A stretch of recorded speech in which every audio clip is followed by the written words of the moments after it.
Hi everyone. आज हम द्विघात समीकरण से संबंधित एक बहुत महत्वपूर्ण टॉपिक है वर्ड प्रॉब्लम्स, जो कि बोर्ड परीक्षा में लॉन्ग क्वेश्चन पूछा जाता है। यहाँ से वर्ड प्रॉब्लम से संबंधित क्वेश्चंस को हल करने के लिए हमें कुछ बेसिक टर्म्स का यूज करते हैं, उन्हें आज हम पढ़ेंगे। तो उनमें आता है हमारा कि यदि कुछ टर्म्स हैं जिन्हें माना जाता है उसमें कि यदि हमें नॉर्मली दो संख्याएं दी जाएं, दो धनात्मक पूर्णांक दिए जाएं, तो धनात्मक पूर्णांक और उनमें कोई रिलेशन ना दिया जाए कि क्रमागत हैं या सम है विषम है, तो उन्हें हम नॉर्मली x और y मान सकते हैं। वहां से x और y के कुछ रिलेशंस हमें दिए गए होंगे, उनका उनसे हम इक्वेशन बनाएंगे और वहां से हम x और y की वैल्यू फाइंड कर पाएंगे। उसके बाद एक इम्पोर्टेंट प्रश्न यहाँ से बनता है, दो धनात्मक क्रमागत, धनात्मक हैं तथा क्रमागत हैं, दो धनात्मक क्रमागत पूर्णांकों की यदि वो बात कर लेता है तो उसको हम एक को x मानते हैं, दूसरे को x+1 मानते हैं। यहां से इस प्रश्न को हल करते हैं। इससे आगे एक प्रश्न पूछा जाता है कि यदि दो धनात्मक सम संख्याएं कह दे, दो धनात्मक क्रमागत पूर्णांक कह दे या संख्या कह दे, एक ही बात है वो, तो उसके लिए हम क्या करते हैं, एक को x और एक को x+1। ऐसे ही दो धनात्मक सम संख्या की यदि बात कह दे वो सम संख्या, तो उसे हम लेते हैं, एक को लेते हैं हम 2x और दूसरी नंबर को लेते हैं हम 2x+2। इस प्रकार से यहां से हम मानेंगे तब क्वेश्चन होगा। उससे आगे वो पूछता है दो धनात्मक विषम पूर्णांक कह देता है, विषम पूर्णांक या विषम संख्याएं, विषम संख्याएं, तो उसके लिए हम क्या मानते हैं, एक को मानते हैं 2x-1 और दूसरी को मानते हैं 2x+1। इस प्रकार यदि 3 की बात करता है तो यहां से हम एक और ले सकते हैं 2x+3। इनमें से यदि दो हमें लेनी है तो हम चाहे तो फर्स्ट 2 को ले लें या इस सेकंड और थर्ड, इन्हें भी हम ले सकते हैं। तो यहां से भी हमारा प्रश्न हो जाएगा। एक क्वेश्चन यहां से बनता है, दो अंकों वाली संख्या, दो अंकों वाली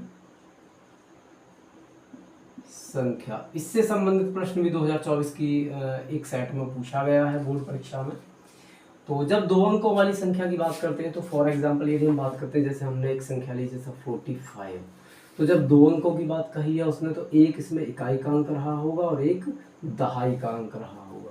तो हम यहाँ वही मानते हैं, माना इकाई का अंक, यहाँ हम दोनों अंकों को अलग अलग मानते हैं। माना इकाई का अंक बराबर कुछ भी ले सकते हैं x या y में से, और दहाई का अंक, इकाई का अंक था x और दहाई का अंक वो क्या है, y। माना इकाई का अंक बराबर x और दहाई का अंक बराबर y, ये हम दो अंक लेंगे तो संख्या यहां से बनेगी। तब संख्या कैसे बनेगी, संख्या का हमारा नियम है कि दहाई के अंक में 10 से गुणा करेंगे और इकाई के अंक को जोड़ देंगे। जैसे यहाँ हम बात करते थे तो वंस प्लेस डिजिट थी 5 और टेंस प्लेस डिजिट थी 4। तो इस संख्या को बनाने के लिए हम क्या करते कि टेंस प्लेस डिजिट जो 4 है उसमें 10 की मल्टीप्लाई करेंगे और जो यूनिट प्लेस या वंस प्लेस डिजिट है 5 उसे उसमें ऐड कर देंगे। तो 10 4 40 + 5, तो ये कितना हो जाता हमारा 45। तो यहाँ पर बिल्कुल सेम है कि जब इकाई का अंक x दिया हुआ है, दहाई का अंक y दिया हुआ है, तब संख्या बनेगी 10 × y, जो दहाई का अंक है उसमें 10 से गुणा होगी और इकाई का अंक उसमें जोड़ दिया जाएगा। तो इस प्रकार ये संख्या बनती है 10y + x। इस प्रकार से आयु संबंधी प्रश्न की जब हम बात करते हैं तो उसमें फॉर एग्जांपल यदि बात करते हैं कि पिता की आयु और पुत्र की आयु की बात कही जाएगी, या माता और पुत्र की कह दे, या माता पिता की बात कह दे, तो उसमें जिनकी आयु को पूछा जाएगा उन्हें ही मानने वाले हैं। जैसे पिता और पुत्र की यहाँ कहीं क्वेश्चन में बात की जाए तो उसे हम मानते हैं माना पिता की वर्तमान आयु, माना पिता की वर्तमान आयु बराबर x वर्ष। और इसी प्रकार से हम मानते हैं कि पुत्र की वर्तमान आयु,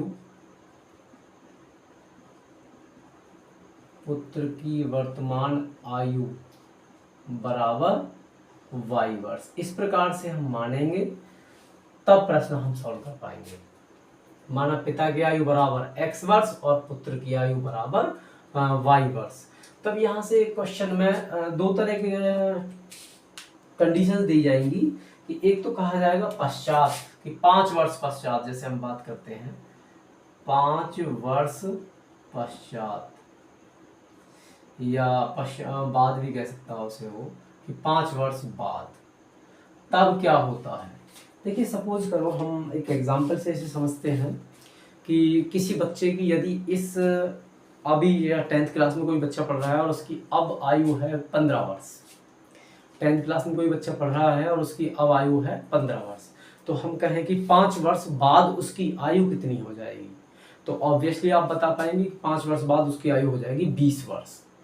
तो हमें कैसे फाइंड हुआ कि जब बाद की बात कही जाएगी तो हम उसकी वर्तमान आयु में ऐड कर देंगे, इतना ही जोड़ देंगे हम। तो यहाँ जब बाद की बात करता है, पश्चात की बात करता है, तो हम क्या करते हैं कि 5 वर्ष पश्चात या बाद उसके पिता की आयु कितनी हो जाएगी, पिता की आयु, तो वहां उस पिता की आयु हो जाएगी x + 5 वर्ष। यदि पिता की वर्तमान आयु 50 वर्ष रही होगी तो 5 वर्ष बाद उसकी आयु हो जाएगी 55 वर्ष, 5 हम ऐड कर देंगे उसमें। ऐसे ही पुत्र की आयु क्या हो जाने वाली है, पुत्र की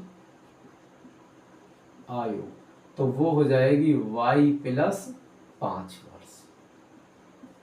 अब क्वेश्चन में जो वो क्वेश्चन देता है तो उसमें यही कंडीशन देता है कि 5 वर्ष बाद पिता की आयु पुत्र की आयु की 2 गुनी या 5 गुनी या 5 गुनी से 5 अधिक, कुछ इस प्रकार प्रश्न बनाता है।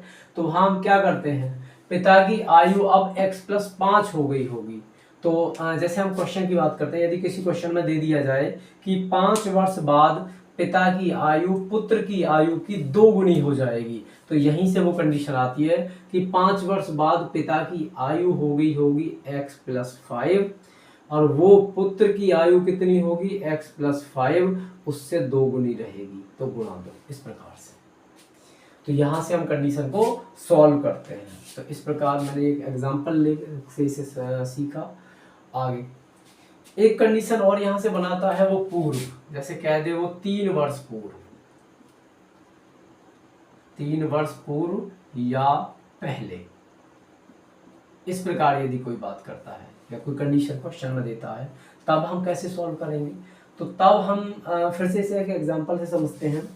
सपोज कीजिए 10th क्लास में कोई बच्चा पढ़ रहा है और उसकी अब वर्तमान आयु है 15 वर्ष, तो हम उससे कहते हैं कि भाई 3 वर्ष पहले आपकी आयु कितनी थी।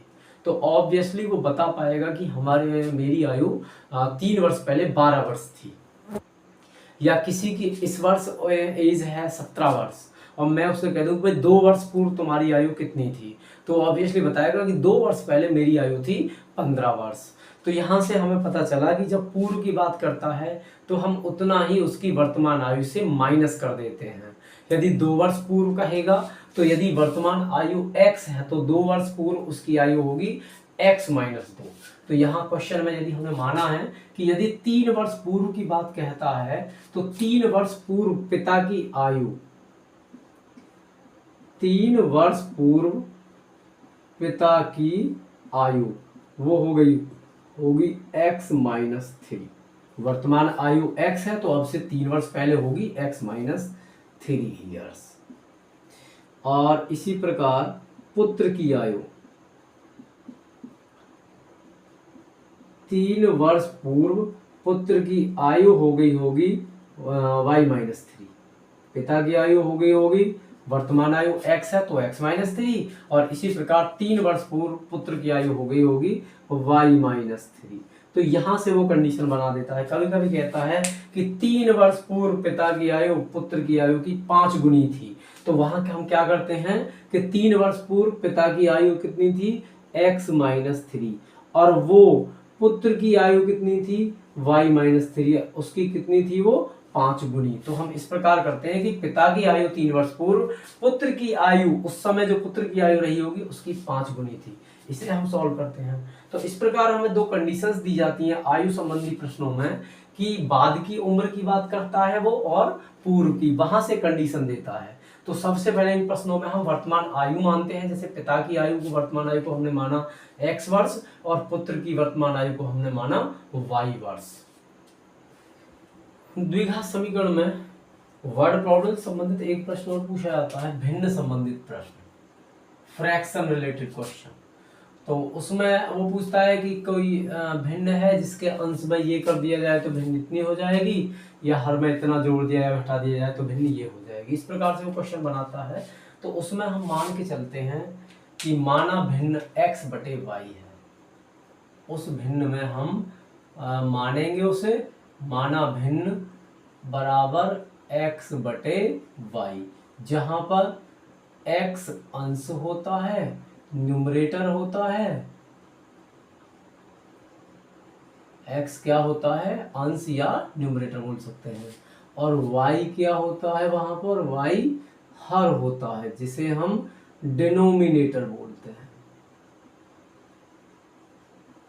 इस प्रकार क्वेश्चंस होते हैं हमारे भिन्न वाले, कि जिनमें पूछा जाता है कि एक भिन्न में यदि अंश में इतना जोड़ दिया जाए या घटा दिया जाए तो भिन्न ये बन जाएगी, और उसके अंश और हर में ये जोड़ घटा दिया जाए तो भिन्न ये बन जाएगी, तो भिन्न ज्ञात कीजिए।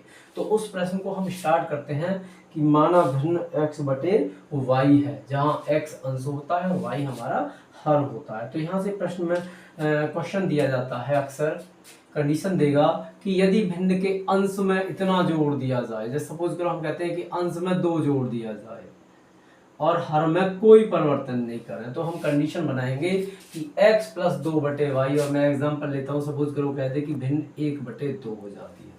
तो हम यहाँ इस प्रकार से कंडीशन बनाते हैं कि अंश में 2 जोड़ दिया गया और हर में कोई चेंज नहीं किया, तो भिन्न हो गई हमारी 1 बटे 2, तो हम बराबर में रखेंगे 1 बटे 2, यहाँ से क्रॉस मल्टीप्लाई करेंगे और हमारी एक इक्वेशन बन पाएगी यहाँ से जब हम सॉल्व करेंगे। सेम एक फिर दूसरी कंडीशन कहता है, सपोज कीजिए कि भिन्न में 1 जोड़ दिया जाए, अंश में 1 जोड़ दिया जाए और हर में से 3 घटा दिया जाए, तो हम देखेंगे कि अंश x में तो 1 जोड़ देंगे और हर y में से 3 घटा देंगे, तब भिन्न क्या बन जाती है, सपोज करो वो बन जाती है 2 बटे 5। इस प्रकार से कि भिन्न के अंश में 1 जोड़ दिया जाए और हर में से 3 घटा दिया जाए, तब भिन्न बन जाती है 2 बटे 5। तो वहां हम इस प्रकार कंडीशन लेंगे और फिर क्रॉस मल्टीप्लाई करने के बाद हमारी यहाँ से सेकंड इक्वेशन हमारी फॉर्म होगी। जब ये फर्स्ट और सेकंड इक्वेशन दोनों बन जाएंगी तब हम उन्हें आपस में सॉल्व करेंगे और हमें x की वैल्यू मिल पाएगी कुछ, और फिर y की वैल्यू हम फाइंड कर लेंगे। जब ये x और y की वैल्यू मिल जाएंगी तो फिर सबसे लास्ट में हम उत्तर देंगे भिन्न बराबर x बटे y, x की वैल्यू पुट कर देंगे, y की वैल्यू पुट कर देंगे और हमें यहाँ से भिन्न मिल जाती है।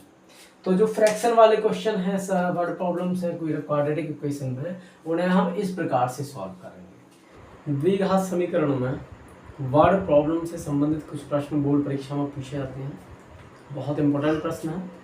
उनमें एक प्रश्न दिया हुआ है कि एक रेलगाड़ी एक समान चाल से 180 किलोमीटर की दूरी तय करती है, यदि चाल 5 किलोमीटर प्रति घंटा अधिक होती तो वह उसी यात्रा में आधा घंटा कम समय लेती, तो रेलगाड़ी की चाल ज्ञात कीजिए। तो इस प्रश्न में जो हमारे वर्ड प्रॉब्लम वाले प्रश्न हैं उनमें हम जो हमसे पूछा जाता है उसी को मानते हैं।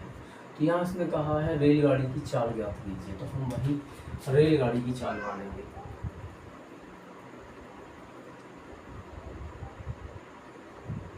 माना रेलगाड़ी की चाल बराबर x किलोमीटर प्रति घंटा। तो रेलगाड़ी है उसकी चाल को हमने लेट किया है x के m बराबर। तो एक सूत्र होता है हमारा, सूत्र होता है चाल बराबर दूरी बटे समय।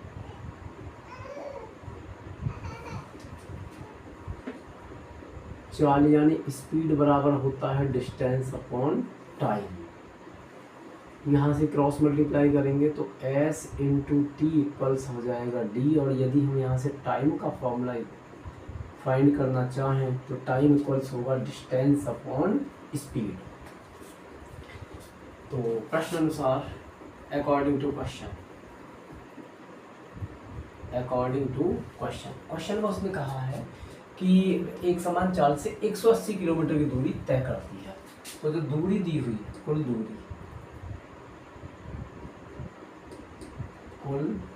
दूरी बराबर 180 किलोमीटर।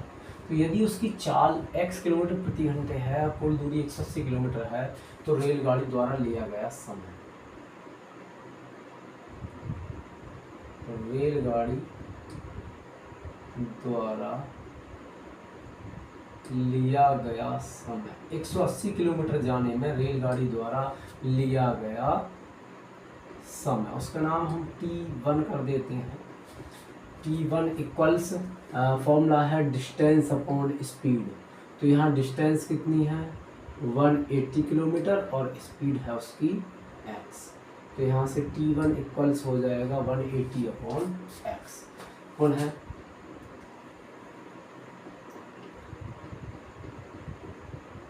चाल, नई चाल, जो रेलगाड़ी की नई चाल है वो कितनी होगी। उसने कहा था यदि वो 5 किलोमीटर प्रति घंटा अधिक होती उसकी चाल, तो पहले चाल है उसकी x, तो उसकी नई चाल हो जाएगी x प्लस 5 किलोमीटर प्रति घंटा। अब लिया गया समय,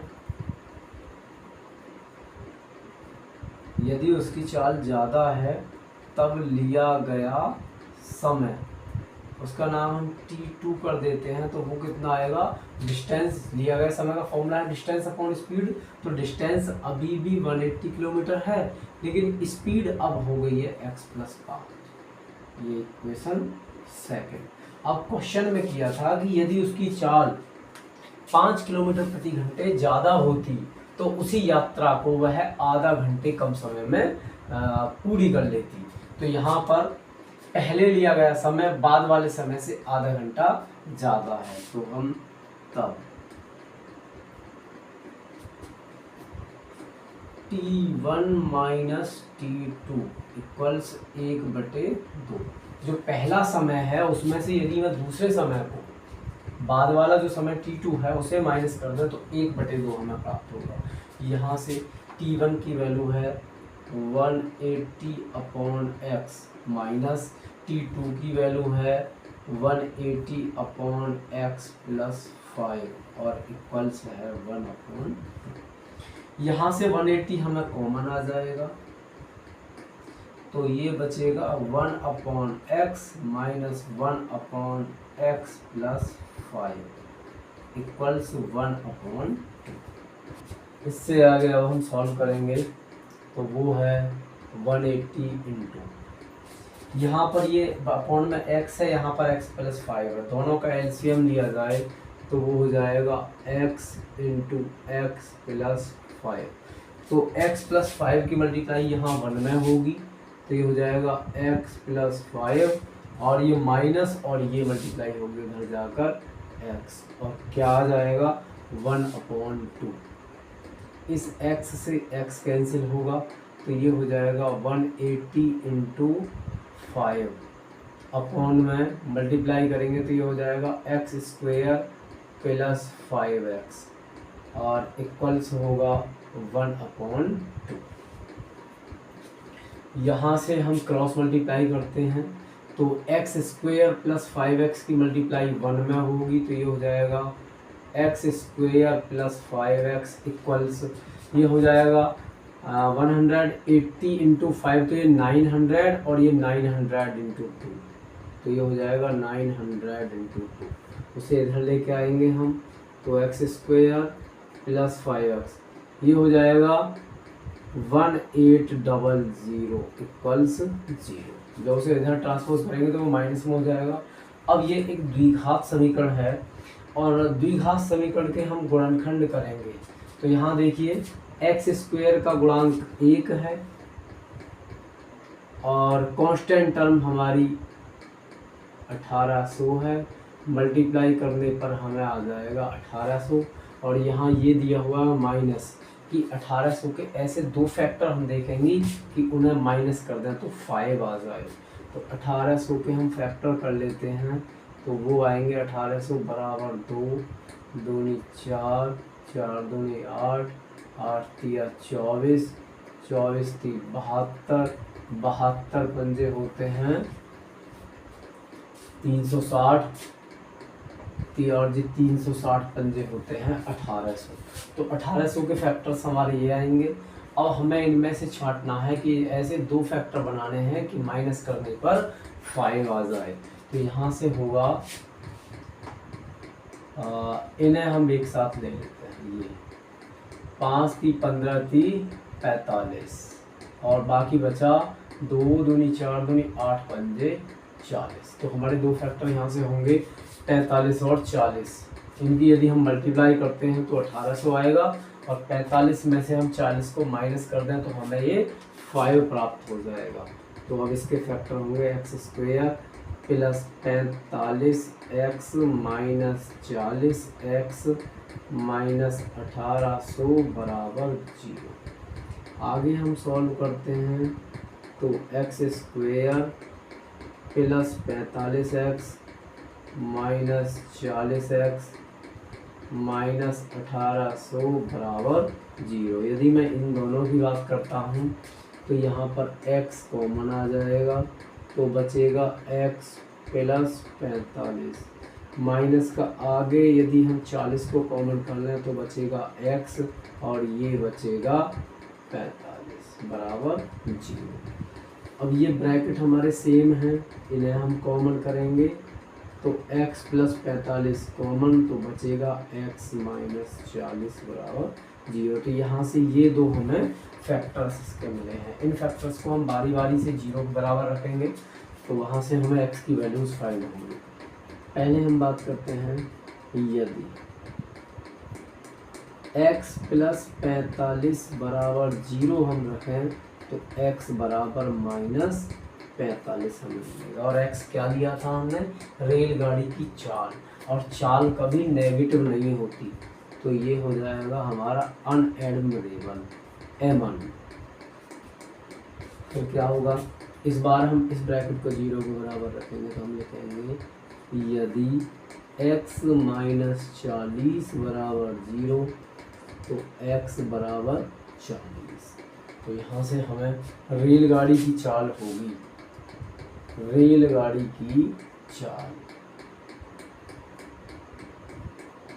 रेलगाड़ी की चाल बराबर 40 किलोमीटर प्रति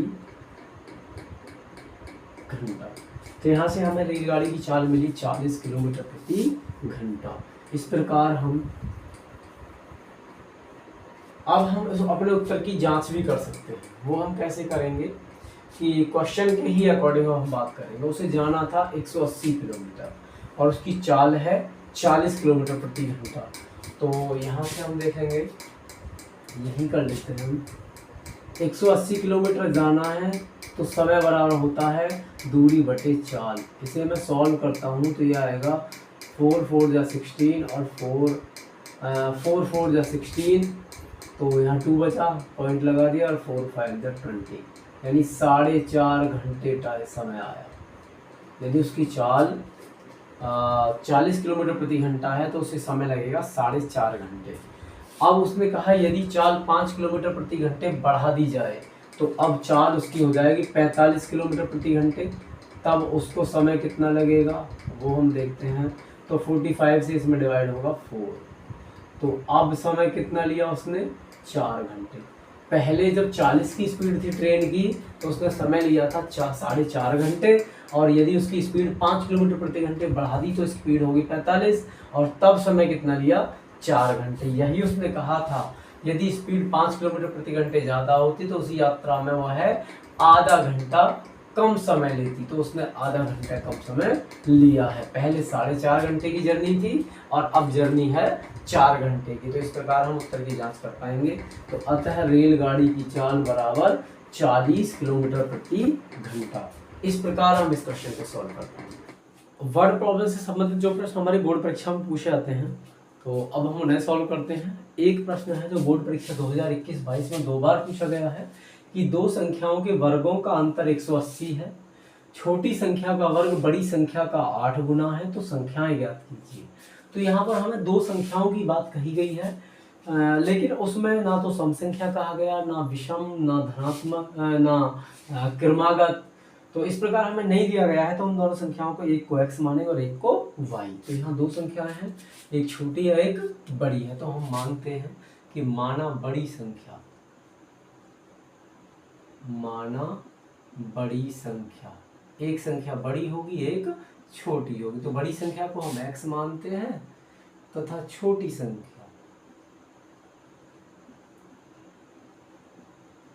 संख्या को हम y मानते हैं। तो अकॉर्डिंग टू क्वेश्चन, प्रश्न के अनुसार हम बात करते हैं। तो प्रश्न में कहा था कि 2 संख्याओं के वर्गों यानी स्क्वायर्स का किया जाए तो उनका अंतर 180 है। तो बड़ी संख्या के वर्ग में से छोटी संख्या का वर्ग यदि माइनस किया जाए तो वो 180 होगा। फर्स्ट कंडीशन हमारी ये है। तो बड़ी संख्या का वर्ग x का स्क्वायर माइनस वाई स्क्वायर बराबर कितना है 180। फर्स्ट हमारी ये इक्वेशन है।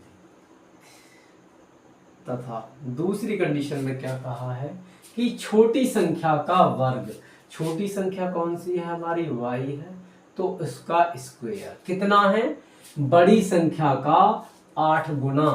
बड़ी संख्या हमारी x है तो उसका कितना है 8 गुना है। ये कंडीशन थी कि छोटी संख्या का वर्ग, छोटी संख्या y है तो y का स्क्वायर बड़ी संख्या क्या है x, उसका 8 गुना है, तो हम 8 की गुणा करेंगे।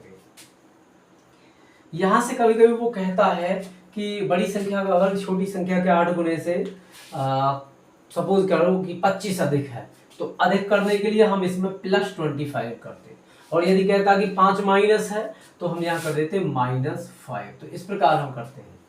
तो यहाँ हमें दिया था कि छोटी संख्या का वर्ग y स्क्वायर बड़ी संख्या का 8 गुना है। तो यहाँ से फिर हमें फाइंड होगा y square equals 8x। Equation second, first और सेकेंड इक्वेशन को हम सॉल्व करेंगे तो देखेंगे हम कि y स्क्वायर की वैल्यू हमें पता चली 8x है, तो उसे उठाकर हम फर्स्ट इक्वेशन में पुट करेंगे। तो हम लिखेंगे समीकरण 1 व 2 से 1 और 2 का हम यूज करेंगे। तो एक फर्स्ट इक्वेशन में है x square minus y square, और y स्क्वायर की वैल्यू हमें फाइंड हुई है 8x, तो हम y स्क्वायर की जगह पर 8x रख देंगे, तो हमें ये फाइंड होगा। यहाँ से 180 को हम पक्षांतर करके इधर लाएंगे तो ये हमें मिलेगा x square minus 8x minus 180 equals 0। यहाँ से हम इसके अब फैक्टर करेंगे द्विघात समीकरण के गुणनखंड। वो हम क्या करते हैं कि x स्क्वायर का गुणांक देखते हैं जो कितना है 1 है, उसमें कांस्टेंट टर्म जो 180 है उससे मल्टीप्लाई करेंगे, तो ये मल्टीप्लाई करने पाएगा 180। तो हमारा नियम है कि जो मल्टीप्लाई करने पर आया उसके अब हम गुणनखंड करेंगे, और इस प्रकार करेंगे कि यदि इसका साइन माइनस है तो माइनस करने पर 8 आए, यदि ये प्लस होता तो प्लस करने पर 8 आता। तो यहाँ माइनस करना है हमें, तो 180 के फैक्टर्स कर दें तो वो इजी है, सीधा हम कर देंगे 18 × 10 इक्वल्स 180 हो जाएगा, और 18 में से 10 यदि माइनस कर दें तो हमें 8 मिल जाएगा। तो ये हमें यहाँ मिल गया। तो अब फैक्टर कर लिखेंगे हम x स्क्वायर माइनस इस 8x की जगह पर आएगा 18x minus 10x। 18x minus 10x और माइनस 180 इक्वल्स 0। यहाँ से इसे हम आगे सॉल्व करेंगे तो ये हो जाएगा एक्स स्क्वायर माइनस 18x और ये हो जाएगा प्लस 10x। देखिए बाहर माइनस था, माइनस की जब हम किसी ब्रैकेट में मल्टीप्लाई करते हैं तो उनका साइन चेंज हो जाता है। तो हम देखेंगे 18x का साइन प्लस का था वो माइनस कर दिया और इसका साइन माइनस था तो वो प्लस हो जाएगा और माइनस 180 इक्वल्स 0। तो यदि माइनस की मल्टीप्लाई की जाए तब भी साइन चेंज होंगे और यदि हमें कहीं माइनस कॉमन लेना हो तब भी हम क्या करते हैं, साइन चेंज करते हैं। अब यहाँ हम देखते हैं कि फर्स्ट टू टर्म्स की यदि बात करें तो यहाँ से मुझे x सेम दिखाई दे रहा तो वो हम कॉमन करेंगे, x कॉमन तो ये बचेगा x माइनस 18। आगे प्लस का 10 कॉमन निकल पाएगा तो ये बचेगा x माइनस 18 इक्वल्स 0। यहाँ से हम देखते हैं दोनों ब्रैकेट सेम हैं, इन्हें हम कॉमन लेंगे तो ये हो जाएगा x माइनस 18 और क्या बचेगा x प्लस 10 इक्वल्स 0। यहाँ से दो फैक्टर्स होंगे इसके, उन फैक्टर्स को हम बारी बारी से 0 के बराबर पुट करेंगे। तो पहले हम इसे पुट करते हैं तो इसने दिया कि x प्लस यहाँ से इफ यदि x प्लस 10 इक्वल्स 0 तो x बराबर कितना आ जाएगा, माइनस का 10 आ जाएगा। अब हालांकि क्वेश्चन में उसने धनात्मक वर्ड यूज नहीं किया तो हम इससे भी इस कंडीशन पर भी विचार करेंगे। यदि वो धनात्मक वर्ड यूज करता कि पॉजिटिव नंबर्स हैं, धनात्मक संख्याएं हैं, तो हम इसे यहीं अमान्य कर देते, लेकिन यहाँ उसने धनात्मक वर्ड यूज नहीं किया है तो अब हम यहाँ x की वैल्यू ये है तो y स्क्वायर पर विचार करेंगे। तो यहाँ से y स्क्वायर होगा, समीकरण 2 से हम चलेंगे, समीकरण 2 से तो वो लिखा जाएगा y स्क्वायर इक्वल्स 8x या y square equals 8 into x के प्लेस पे हम रख देंगे माइनस 10 तो y स्क्वायर बराबर माइनस का 80। अब यहाँ से देखिए किसी नंबर का स्क्वायर किया जाए, किसी नंबर का स्क्वायर किया जाए तो वो नेगेटिव नहीं आ सकता रियल नंबर्स के लिए, तो अब ये अमान्य होगा। किसी भी रियल नंबर का स्क्वायर कर दिया जाए तो हमें पता है कि स्क्वायर करने पर वो प्लस हो जाता है, तो ये अब अमान्य होगा, तो हम इस कॉम्बिनेशन पर विचार नहीं करेंगे। अब हम आगे चलते हैं। x प्लस 10 को 0 के बराबर मैंने पुट किया तो वह अमान्य हुआ।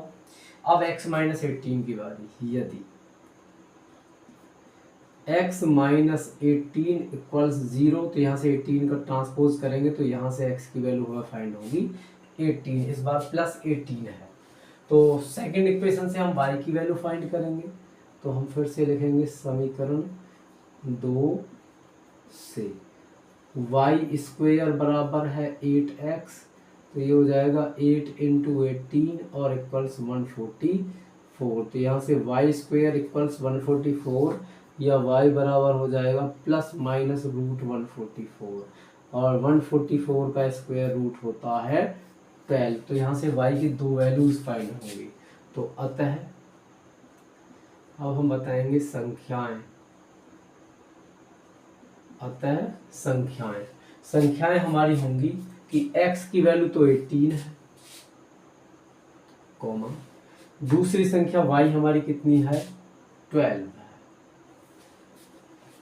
कंडीशन देखते हैं, 18 का स्क्वायर किया जाए तो 18 का स्क्वायर होता है 324 और 12 का स्क्वायर होता है 144। यदि इनका अंतर हम चेक करें तो ये 0 12 माइनस इतना तो 8 और ये 2 माइनस 1 180। तो देखिए कंडीशन फर्स्ट हमारी यही थी कि दोनों नंबर्स का स्क्वायर का डिफरेंस किया जाए तो वो कितना आ जाएगा 180। तो यहाँ तक हमारे सही है। उसके बाद दूसरी कंडीशन क्या थी कि छोटी संख्या का स्क्वायर यदि हम इसका स्क्वायर करते हैं 12 का स्क्वायर तो वो कितना आएगा 144। वो बड़ी संख्या का 8 गुना है ये उसने कहा था, तो बड़ी संख्या 18 है उसका 8 गुना भी 144 होगा। तो यहाँ से हमें उत्तर की जांच हुई। तो ये संख्या ये है या फिर 18 कॉमा दूसरी कंडीशन थी -12, ये हो सकता है। तो हमारी संख्याएं होंगी 18, 12 या फिर 18, -12। इन दोनों ही ये संख्याएं हमारी कॉम्बिनेशन इन कंडीशंस को सॉल्व करेंगे। तो इस प्रकार हमने दोनों संख्याओं को पाया कि एक संख्या 18 है और दूसरी संख्या या तो 12 है या फिर -12 है। इससे संबंध, तो ये हमारा संख्याओं से संबंधित प्रश्न था। एक प्रश्न और पूछा जाता है जो 2024 की परीक्षा में पूछा गया है कि दो संख्याओं से संबंधित प्रश्न, 2 अंकों की संख्या। अब हम उसे सॉल्व करेंगे। एक और प्रश्न है द्विघात समीकरण में वर्ड प्रॉब्लम से संबंधित। ये बोर्ड एग्जाम 2024 में पूछा गया है। क्वेश्चन क्या है? क्वेश्चन कहा गया है कि 2 अंकों से बनी किसी संख्या के अंकों का योग 9 है। 2 अंकों से बनी किसी संख्या के अंकों का योग 9 है। यदि संख्या के अंकों को पलट दिया जाए तो नई संख्या मूल संख्या से 27 अधिक है। तो संख्या ज्ञात कीजिए। तो यहाँ पर 2 अंकों की संख्या की बात कही है, तो हमने बताया था कि यदि 2 अंकों की संख्या की बात कही जाएगी तो हम उन्हें अंकों सहित मानेंगे। तो माना इकाई का अंक, 2 अंकों की संख्या में इकाई का अंक बराबर x और दहाई का अंक भी मानेंगे हम, तो उसे मान लेंगे हम दहाई का अंक बराबर y। इकाई के अंक को हमने x माना और दहाई के अंक को हमने y माना है। तो अब इसने कहा है कि तब संख्या क्या बनेगी। हमारा एक फॉर्मूला था कि यदि इकाई का अंक x है और दहाई का अंक y है तब संख्या। तो संख्या कैसे बनती थी? संख्या का वो था कि दहाई के अंक में 10 से गुणा कीजिए, तो 10y + x, ये संख्या बन जाएगी। तब संख्या क्या बनेगी? 10y + x। तब संख्या होगी 10y + x।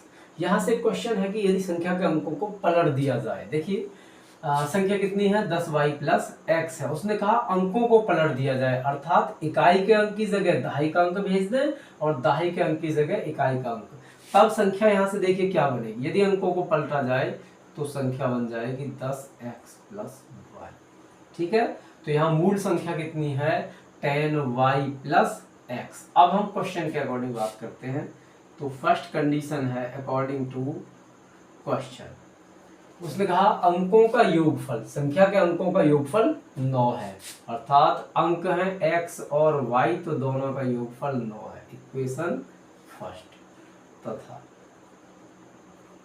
अंकों का योगफल the sum of digits equals 9 तो x + y इक्वल्स 9। सेकंड में कहा यदि संख्या के अंकों को पलट दिया जाए तो नई संख्या। अंकों को पलटने पर नई संख्या क्या बनेगी? तो इसने कहा जो नई संख्या बनेगी अंकों को पलटने पर वो मूल संख्या, नई संख्या जो बनेगी अंकों को पलटने पर वो मूल संख्या से 27 अधिक। देखिए मैंने अभी जस्ट पहले क्वेश्चन में बताया है कि जब अधिक की बात कही जाए तो प्लस होता है और कम की बात की जाए तो माइनस होता है। तो इसने कहा था कि नई संख्या मूल संख्या से 27 अधिक है, तो मूल संख्या में 27 ऐड करना पड़ेगा। तो अंकों को पलटने पर नई संख्या क्या बनेगी? वो बनेगी 10x + y। मूल संख्या क्या है? 10y + x और प्लस में 27। हम यहाँ से 10y और x का ट्रांसपोज करके इधर लाते हैं, तो यह है 10x + y। इधर लाएंगे तो ये हो जाएगा -10y और -x और उधर बचेगा 27। 10x में से x माइनस करेंगे तो ये बचेगा 9x और y - 10y तो ये बचेगा -9y इक्वल्स 27। यहाँ से 9 कॉमन करेंगे तो x - y इक्वल्स 27 और फिर आ जाएगा x - y इक्वल्स 27/9 और फिर हम सॉल्व करेंगे तो x - y इक्वल्स 3। ये है हमारी सेकंड इक्वेशन। फर्स्ट इक्वेशन है x + y इक्वल्स 9 और सेकंड इक्वेशन है x - y इक्वल्स 3। अब इन दो इक्वेशन को हम सॉल्व करेंगे और x को और y की वैल्यू फाइंड कर पाएंगे। तो देखिए उसे हम सॉल्व करेंगे। दो इक्वेशन है हमारी रैखिक समीकरण है 2 चरों में, तो इन्हें हम विलोपन विधि से सॉल्व करेंगे। तो इसमें x + y x - y, यदि फर्स्ट और सेकंड को ऐड करना है तो हम लिखेंगे समीकरण 1 व 2 को जोड़ने पर समीकरण 1 + समीकरण 2। हम उन्हें जोड़ देंगे, समीकरण 1 प्लस समीकरण 2। तो क्या मिलेगा हमें? समीकरण 1 में है x प्लस वाई इक्वल्स 9 और सेकेंड इक्वेशन में है x माइनस वाई इक्वल्स 3। यहाँ से यदि ऐड कर दें तो y से y कैंसिल, ये हो जाएगा 2x और यहाँ हो जाएगा 12। तो x इक्वल्स आ जाएगा 12/2 या x इक्वल्स 6 यहाँ से हमें फाइंड होगा। x की वैल्यू को फर्स्ट इक्वेशन में हम पुट करेंगे तो समीकरण 1 से फ्रॉम इक्वेशन फर्स्ट, तो ये है x plus y equals 9। x के प्लेस पर हम 6 पुट करेंगे तो 6 प्लस वाई इक्वल्स 9 और y की वैल्यू यहाँ से फाइंड होगी 9 माइनस 6 या y इक्वल्स 3 यहाँ से हमें फाइंड हो जाएगा। x की वैल्यू 6 है, y की वैल्यू 3 है। हमें क्या फाइंड करना था? हमें फाइंड करनी थी संख्या। तब संख्या क्या होगी? देखिए संख्या क्या होगी? 10y plus x। संख्या बराबर है 10y प्लस x। मल्टीप्लाई करेंगे हम, यानी y और x की वैल्यू पुट करेंगे तो y है हमारा 3 और x है 6। 10 3 जा 30 प्लस 6 और इस प्रकार हमें नंबर फाइंड हुआ 36। ये आंसर है। उत्तर की जांच करते हैं हम। पहली कंडीशन में कहा कि उसके अंकों का योगफल 9, यानी जो डिजिट्स हैं, एक 3 है और एक 6 है, ऐड किया जाए तो वो कितना आया? 9। तो फर्स्ट कंडीशन पूर्ण हुई हमारी। दोबारा उसने कहा यदि अंकों को पलट दिया जाए तो नई संख्या, यदि अंकों को पलट दिया जाए तो यहाँ से नई संख्या बनेगी 63। वो मूल संख्या से 27 अधिक उसने बताई है। मूल संख्या है हमारी 36, उसमें हम 27 ऐड करेंगे तो ये हो जाएगा 3 और ये 6। तो हमें मूल संख्या से 27 ज़्यादा प्राप्त हुई है वो संख्या। इस प्रकार हमने देखा कि हमारा उत्तर क्वेश्चन से मैच किया। तो हम यहाँ इन सारे क्वेश्चनों में जो वर्ड प्रॉब्लम्स वाले क्वेश्चन हैं वहाँ अपने आंसर की जांच भी कर सकते हैं। तो इस प्रकार हमें इसका उत्तर फाइंड हुआ कि जो संख्या उसने कही है 2 अंकों की संख्या, वो 36 है। तो इस प्रकार हमने द्विघात समीकरण से संबंधित वर्ड प्रॉब्लम्स के जो क्वेश्चन हमें बोर्ड परीक्षाओं में पूछे गए हैं उन्हें हमने सॉल्व किया। तो यहाँ से हमें लॉन्ग क्वेश्चन बनता है, इस प्रकार हम उन्हें सॉल्व कर रहे हैं।